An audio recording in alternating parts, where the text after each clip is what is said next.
Greetings everyone, I'm Mar. Once again, this is my opinion. As you can tell from the title up there, I'm continuing my trek through Everybody Loves Raymond Season 6. We're now on Episode 2, No Roll.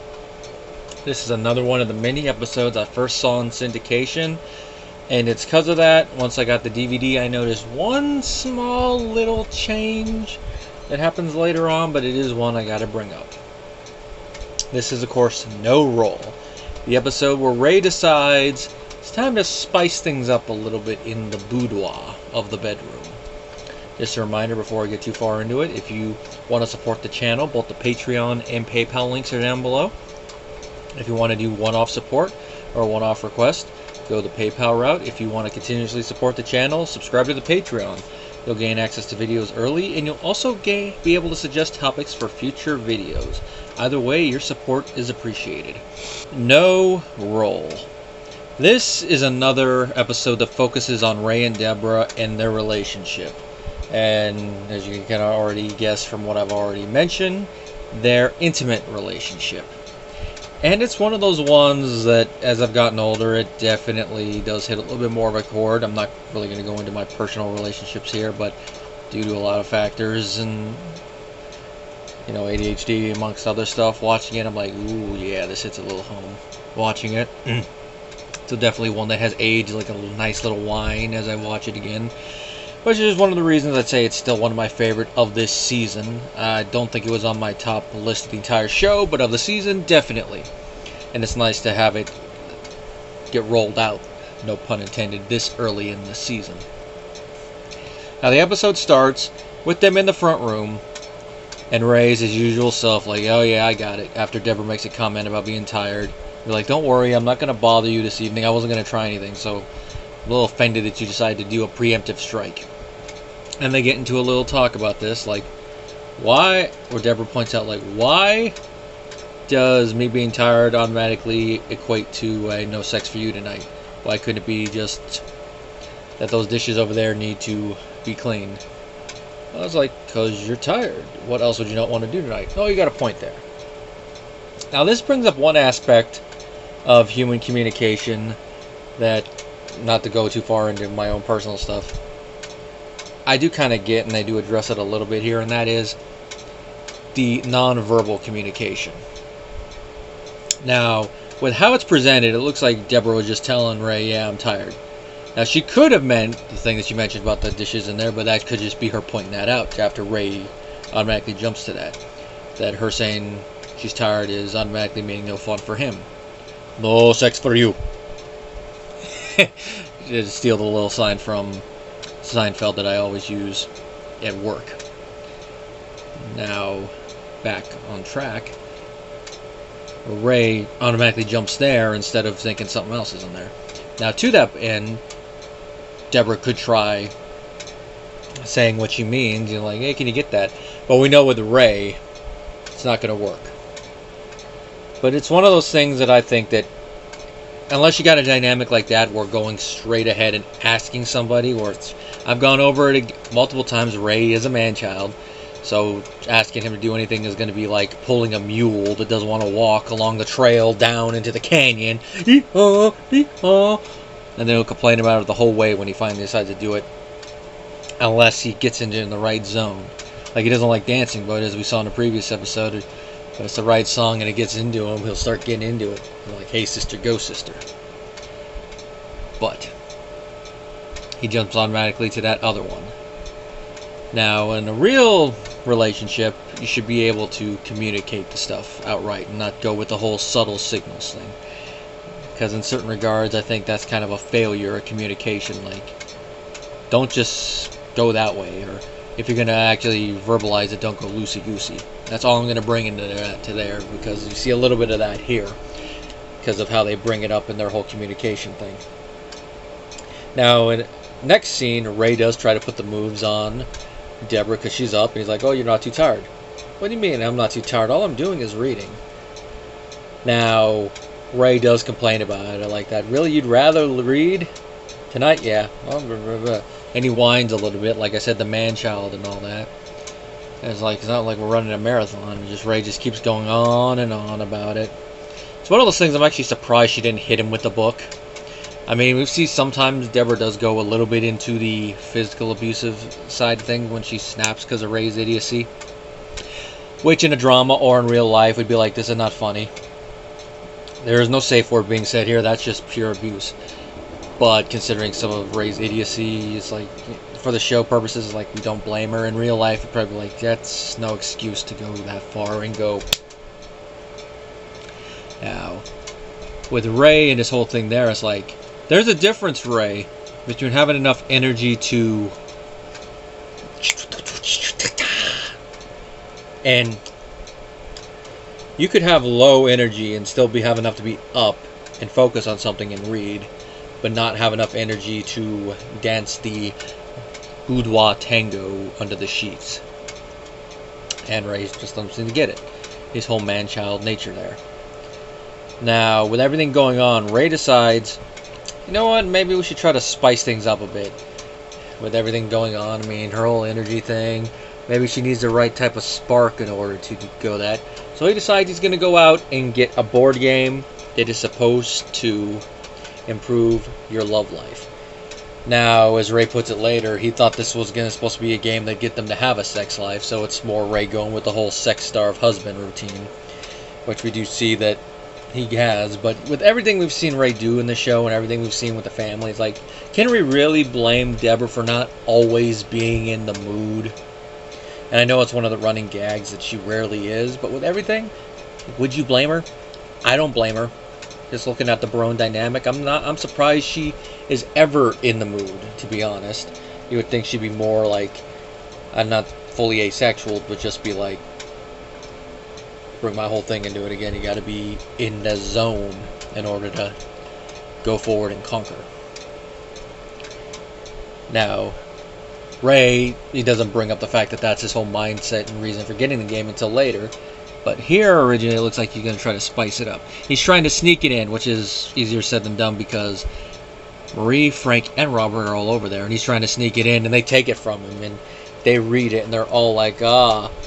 But they don't know what it's especially for until Robert points out, I've heard about these games are for adults only. Now, the parents do the usual ones, or Frank's like, oh, trying to spice things up, Ray? And then Marie's like, really? And the thing that really sticks with me, it is still fun to hear, is that Marie's like, another sex game? And we're like, another sex game? I thought the sex game was involved there, Ray. We find out Marie thought Twister was a sex game. It's one of those things where you're like, tell me she didn't just say that.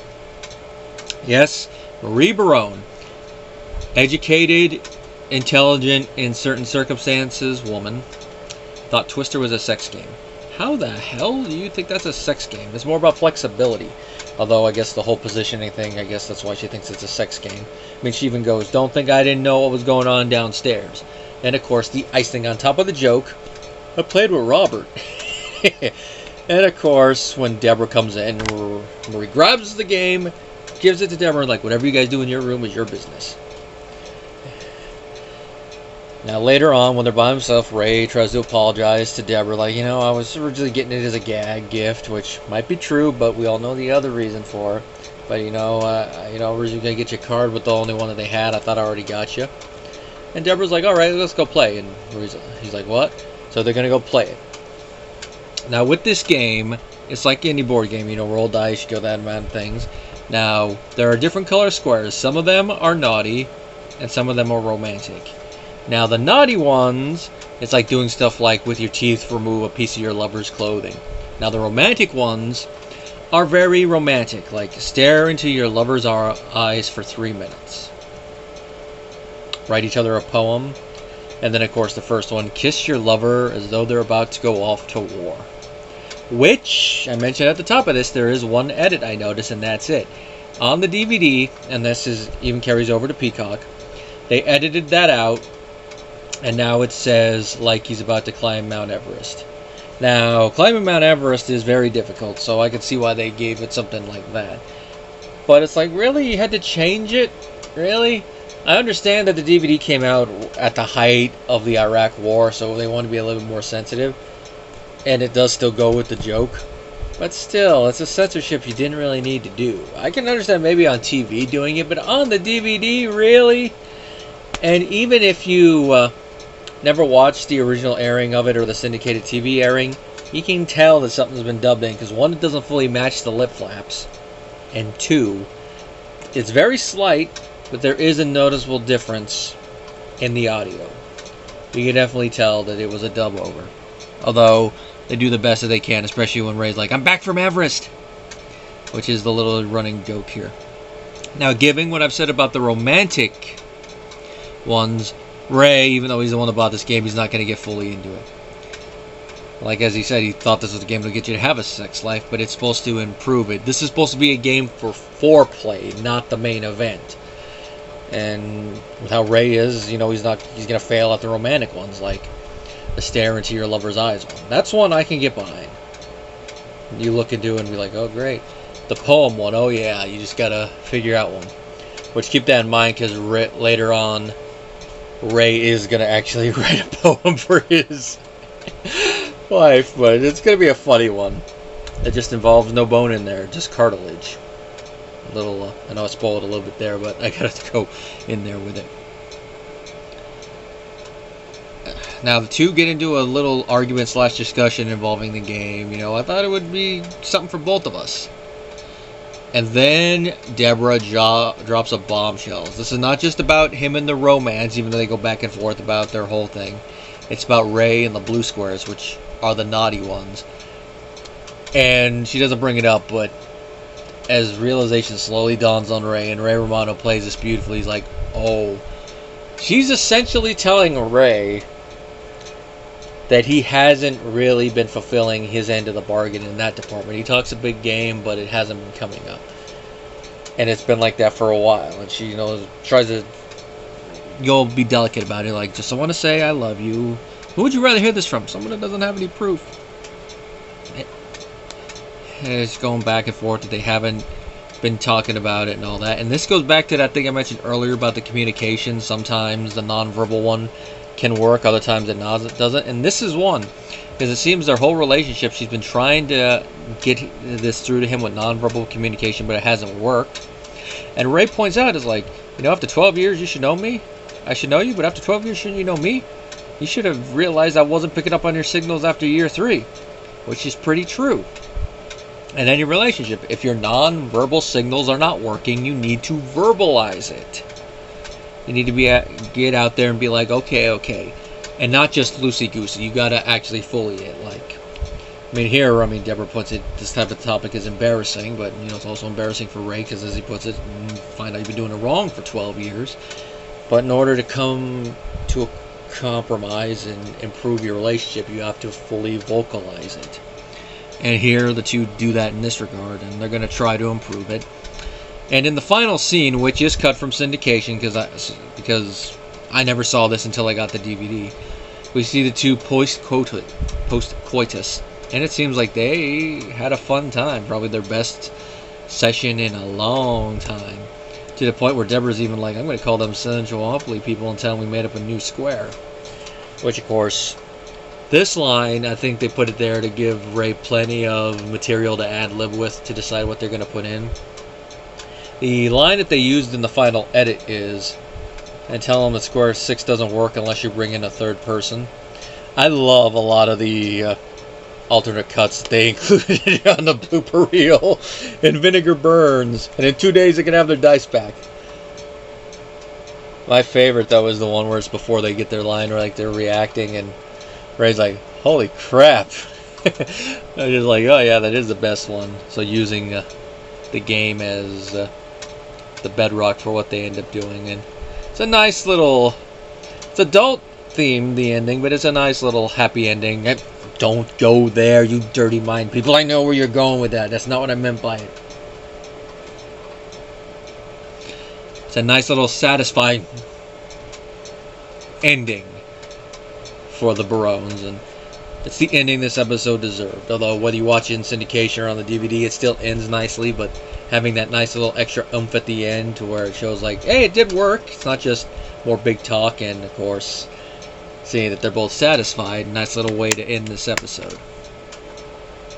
And there's not really a lot of trivia to talk about. The only big one was, of course, that thing I mentioned about the little dub.